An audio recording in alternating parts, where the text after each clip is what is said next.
friends, welcome to another video. How are you guys doing? I hope everybody is doing well.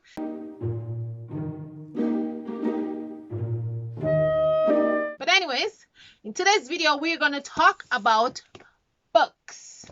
I figured out I will start the garden season with some good books for you all because I'm an avid reader. And I have a really nice collection of books on herbs and medicinal plants. And I feel that a lot of people these days are really interested in medicinal plants and herbs and their medicinal properties.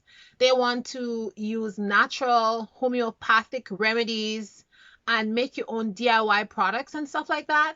So I think for this spring, I am really going to talk about all those stuff because I grew up in a home where I was taught homeopathy and I was taught about medicinal herbs and plants from since an early age. For those of you who do not know me, I grew up on a small island called Grenada, and I had a beautiful life way up in the mountain side. I lived in a beautiful forested area with rivers and streams and lots of fruits and vegetables, loads of plants and greenery. And so I was able to learn a lot of the medicinal plants that was there. And my grandmother was a very excellent herbalist and she knew a lot of plants and she taught me all the stuff. Now, when I moved to Canada, I learned a lot of the herbs and plants and medicinal plants here. I learned a lot of plants from the native Indian, which are my brothers, so I am really versed about these kinds of things. And I like to share my knowledge with other people, and I like to gain knowledge from other people because as you share knowledge, you're able to get knowledge from others and you're able to combine those knowledge and create wonderful, amazing things. And you're able to use those creations for your body to help others also, and just to use the natural environment and the natural things that God placed in there for our bodies to use and ingest for our health, and it's all free. So why not take advantage of that? So this is why I love some of these books. And a lot of books that I have are very old. I don't know if you're going to be able to find it on Amazon or those places, but I will put the names of all those books in the description in the bottom and you can go look it up on Amazon. But in this video, I will cover how to get those books, some easy, cheap, and simple way to get those books. I will also show you what's in some of those books, what is inside some of those books, so that you will be more inclined to get it. Because sometimes you want to buy a book, but you don't know what's inside of it, if it's a good read, or if it's the thing that you are interested in or the information that you want. So I'm going to go through the books and tell you what's in it. And also, I'm just going to give you a few tips on how to go about if you want to start a garden and if you really want to get into herbal medicine, and if you want to get into like just living a natural and simple life using herbs and stuff like that. Like I said, because I had that upbringing from a child, it is so much easier for me to continue on that path. And a lot of the plants that are here in Canada, they're also in my country. I mean, there's a lot of plants that are not in my country and I have to learn. I learned them over the years from scratch. But I mean, the application of the medicine or the oil or whatever you're going to use it for, it's basically the same. Sometimes the plant is more potent. Sometimes the plant is less potent. Sometimes you have to use like one specific part of the plant and you can't use the rest. So that's just the difference in a lot of the plants that was found on my island compared to those plants that are here in Canada. So how can you get those books? So the easiest way to come across all those books is, first is to make a list. First of all, if you want to go into herbal remedies, you want to find out a lot about different herbs and how to apply them, how to use them, how to find them, where to buy them and stuff like that, you're really interested in all of this stuff, you want to get into the herbal game, it's fantastic. Now what you want to do is make a list of all the things that you're really, really interested in. And once you find that, then you will be able to have a better knowledge of the books that you want to read and the authors who are writing those books. Now, I like to, when I'm looking for books, I like to find books that are really, really old. Like I have some books there from the 1800s, I have some books from the 1700s, I have some books from 2000 in the 2000s. So I like to find a lot of books, and I like to compare the information, because some of the things that was written a long time ago, they're very valid, and sometimes they're not even applied right now. So it's good to have a good knowledge of old and new together combined. So those old books, you can find them at thrift stores and at antique stores, and they have really nice recipes. They're very precise, and they use medicine in a different way because they didn't have a lot of the things that we have now, especially all this refined alcohol where you can extract a lot of the properties. They had more harsher alcohol like moonshine, like whiskey and all this kind of stuff, but there's more, like you have Everclear now, you have vodka, you have more different alcohol that you can make tinctures and stuff with, that are less like, how you can say, like much less stronger or has more flavor in it, because sometimes you just want something like Everclear is really clear, or vodka, whatever tincture you make will take on the flavor of the herb that you put inside of it. But if you put whiskey has its own flavor, so it kind of stifles the flavor of the herb if you use whiskey. So most of those things that was used back then, they use alcohol that had more flavor, so the medicine was, I think, tastes horrible, I think, sometimes, but it works anyway, but just the flavor was different. So to find those books is make your list, like I said, and once you have your list, then you can go on Amazon and see the prices, and if the price is not right for you, the second place that you can go in is your local library, and you can take those books out if they have them, or they can order it for you from a different library, and they can bring it in for you, and then you can read it. And then you can decide, oh, I want to keep this book in my library at home, so I can always go and reference to it. I don't always want to go borrow it from the library. So that's a good way to know if you really want to get that book and use it and have it in your home library. The second way is to just make a list and just go to the thrift store and pick up those books. It's really cheap, very inexpensive, and you might pay, I think the most you might pay for a book at the thrift store is like $5, right? And you can always go when they have 50% sales, and you can get them $2, $1.50, $3. You can go to garage sales and stuff like that, and you can get a lot of those books. So this is how I acquired all those books, at thrift stores, at garage sales. I hardly buy any books on Amazon because I think I can get it cheaper at the thrift store. I go to many different stores with my list of the book, what I'm looking for, and then I'm able to find the book. And sometimes the ones that I want to find by a specific author, I don't find it, but then I find another one which has sometimes the same information or even better information. So this first book that I'm going to talk about is called Herbs, and it's an illustrated encyclopedia. And this is written by Rodels. The author is Rodels, and it's a very old book. And this book is it's very in-depth. From the minute time you open this book, it has a lot of photos, and this book was written by 2, 4, 5, 6. So this book was written by 12 authors and 5 illustrators. So this book is really, really in-depth. If you just want one book because you're just starting out, that's a really, really good book to start with.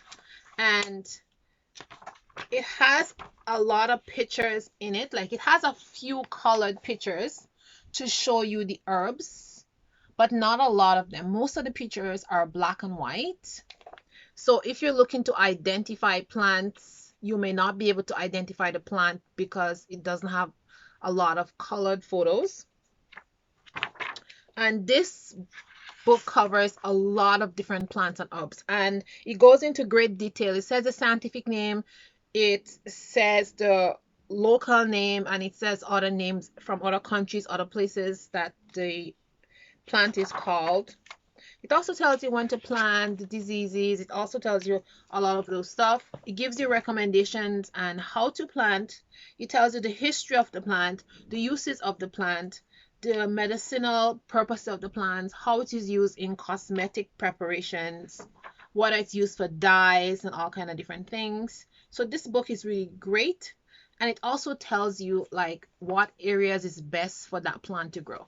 So this is an amazing book, and I love it because there's a lot of information, and it has like 140 herbs and medicinal plants in this book, and it goes into great detail.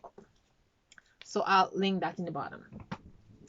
The next book is called Wild About Herbs, and this book, it has a lot of colorful pictures in it, and this more deals bookmark.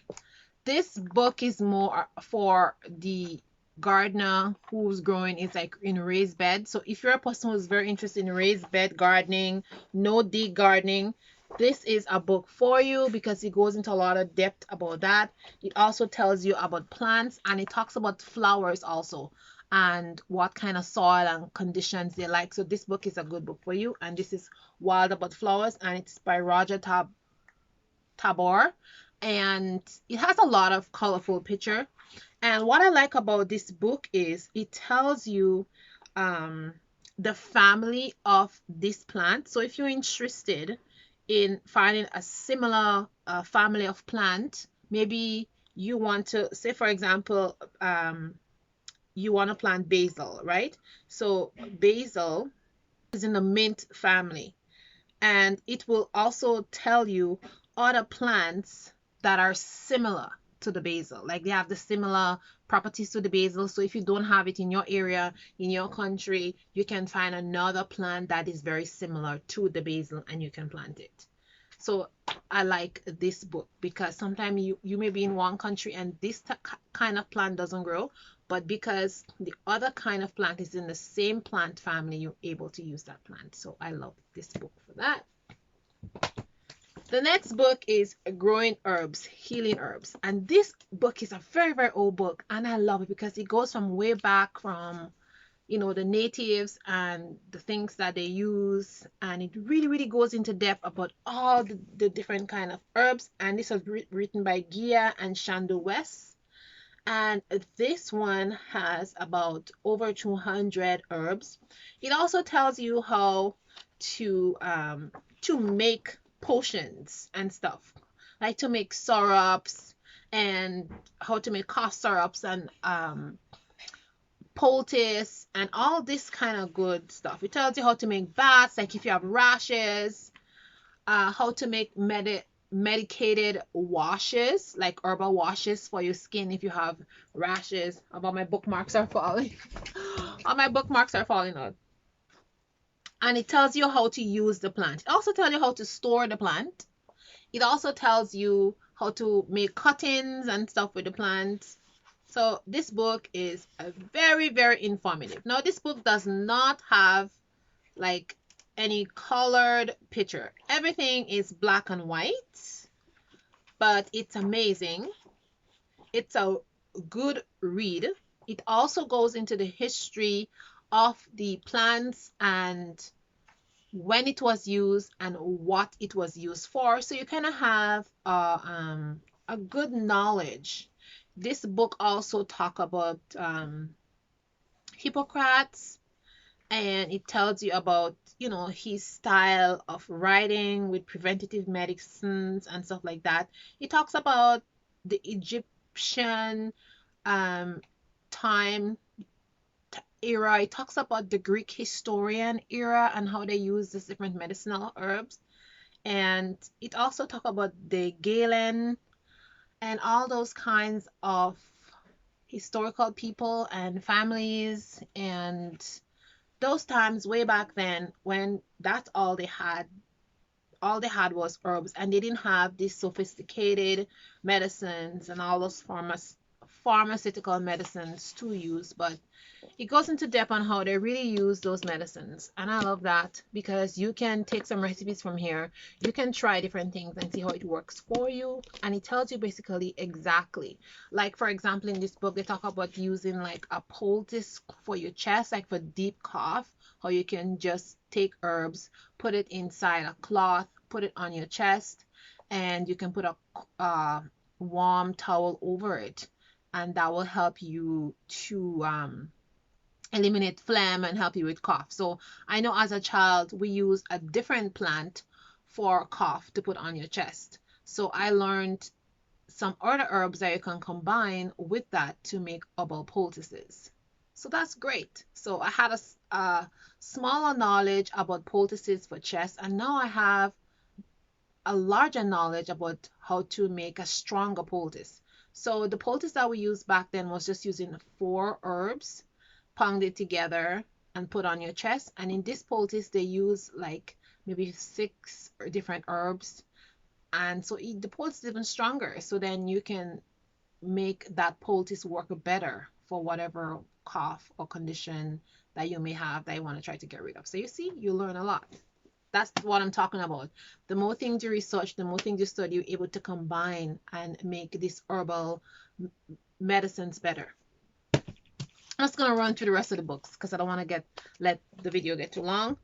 This one is called Beautiful Easy Herbs, and this is just talking about the basic herbs like thyme, rosemary, just like onions and chives, nasturtiums. He has a lot of herbs in here. And he has some herbs and medicinal plant, catnip, cadune, and his hyssop. So it goes into a lot of medicinal herbs, but a lot of the basic herbs, and it tells you how easy they are to grow. So I think for this book, it shows you the plants that are very easy to grow. It also tells you the season to plant those medicinal herbs and regular garden herbs. And it also tells you a little bit about how to keep your garden and how to plant these herbs and medicinal plants so that they can grow to their full potential. So this is a good read also, and I would kind of use this for a beginner person who's just learning about herbs and gardening. There's some simple also food recipe in here, like how to make pasta, sesame noodles using the herbs in your food, how to make beans, white bean salad, and purple pesto. So there's a good amount of recipe here on every chapter. So I like that about this book also. And the pictures are very clear, very vivid, so you can see what the herbs look like. And this book, you can easily identify the herbs, and this is chamomile, so you can easily identify. This is a complete herbal book, and this has a wealth of knowledge. Every herb that you can think about is in this book. Everything. This book, it tells you how to plant a garden and how to divide the garden up so you can have maximum space. It also tells you how to store your herbs, and it talks about freezing and some quick drying methods, and how to plant your garden for maximum growth and for the best harvest of your plants. It also talks about taking cuttings from plants, and it talks about some house plants and how to make some drinks and stuff like that. So this is also a good book. So these 2 books are good books for beginners, starting out books. One of my favorite books is this book. This is the Canadian Illustrated Guide to Green Gardening, and this is a special edition. I don't know if you're going to be able to find it, but this has thousands of plants in here, and everything you need to know about that plant is in here. It's a heavy, big book, but it's worth it. The pictures in the book is amazing, amazing, amazing, and beautiful. And it shows you all the different stages of growth for the plant. And it gives you a lot of information about the plant, the season, the zone, what it looks like in the various stages of its life, how to use it properly, how to propagate it. You know, it even shows you how to take the proper cuttings, where to take the cuttings on what part of the plant. So this book is just amazing. If you can get your hands on one of those books, that would be amazing. That would be like a great book. It has it even have vines, like it has fruits, vegetables, all kind of thing. It talks about composting, and this book also talks about the climates in different parts of Canada, and it tells you like the zones and what plants would grow best there. So this book is amazing, and it also have a great, like in the back it has like a nice index where you can go back. See, there's a lot of pages of index. So if you want to find something specific, you can just go in the back index and find it. But I love this book. If you can get your hands on this in Reader's Digest, amazing. And the book says all natural, all new, all organic, back to basic gardening. It really, really goes into depth about gardening. And then the last book that I'm going to talk to you guys about is the 100 Gardening Plants and Flowers. Now, this book, I love it because it talks a lot about flowers. Amazing. It gives great details about flowers. So if you're a beginner and you just want to plant a couple of flowers, especially perennial flowers, this is the book for you. Like, you will be able to identify the flowers. You'll be able to see how beautiful the flowers look like once they're in bloom. Another bookmark. And it's just awesome. Very, very awesome. A very good read. A good book for reference. And the book is just covered with beautiful illustrations and photograph of every plant that it talk about. So I love this book because it's amazing. I'm able to plant a lot of different flowers using this book, and it helps me to know if these flowers will be good for my zone, and I'm able to see and also identify which family the plants are from. Like last summer, I found this plant just on the other side of the neighbor's property, and I wasn't quite sure what it is, and then I come back and here it is. I was like, yes, I found what the name was, and this is an aster. It's from the aster family, and there's two kinds, and in the field over there there's two kinds. So I picked some and I made some potpourri with it, and this flowers is very, very fragrant. So I gotta get this on my property. And I learned that this plant has a lot of properties for healing, and it's great for beneficial insects, butterflies, bees. It has lots of nectar. Bees love it. And so I was able to identify this plant just using this book. So yeah, this book is amazing. And this book is written by, well, actually, this book, I had this book for years. I think I had this book for about 18 years. I have this book for 20 years. This book is 20 years old by from the time I got it. I bought this book in New York City. So this book is an amazing book, and I had it for a very, very long time. I am going to put a link. I don't know if I'm going to put a link because some of the books, a couple of them you can find on Amazon. Some of them I don't see them. But whatever I can find, I'm going to put a link in the bottom so you guys can go there and check and access it to see if you want it. And then you can also take the name of the books down, and then you can go to the thrift store and see if you find it. But most of these books that I have here, these ones, I think you can find at the thrift store. These ones are got them recently. But those bigger books, like I got these recently, those bigger ones, they're very old books, so I'm not sure if you're going to be able to find them. So guys, I hope this information and knowledge was helpful to you.